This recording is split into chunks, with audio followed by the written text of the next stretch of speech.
નમસ્કાર દર્શક મિત્રો, હું જપન શાહ, કાનમ એક્સપ્રેસ ન્યૂઝમાં આપનું સ્વાગત છે. જોઈએ આજના મુખ્ય અને મહત્વના સમાચાર. મંગલેશ્વર કબીર આશ્રમ ખાતે એક દિવસીય શ્રી સદગુરુ કબીર પ્રાગટ્ય મહોત્સવની ભવ્ય ઉજવણી કરાઈ, જે અંતર્ગત વિવિધ ધાર્મિક કાર્યક્રમો યોજાયા.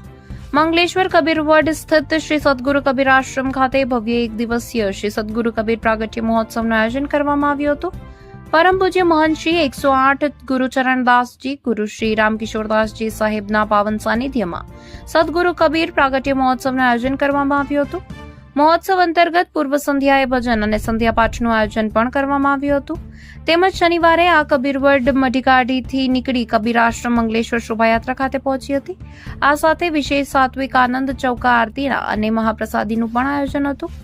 આ આરતી દરમિયાન સાધુ શ્રી કન્હૈયાદાસ ગુરુદાસ ગુરુચરણદાસજી સાહેબની ચાદર વિધિ પણ વિધિવત રીતે સંપન્ન થઈ હતી. આ વિધિ આધ્યાત્મિકતા અને ભક્તિમય કાર્યક્રમોમાં છોટે મહંત શ્રી 108 કમલેશદાસજી સાહેબ, ગુરુ શ્રી ગુરુચરણદાસજી સાહેબ, અંકલેશ્વર સહિત મોટી સંખ્યામાં સંતો, મહંતો અને ભક્તોએ ભાગ લીધો હતો.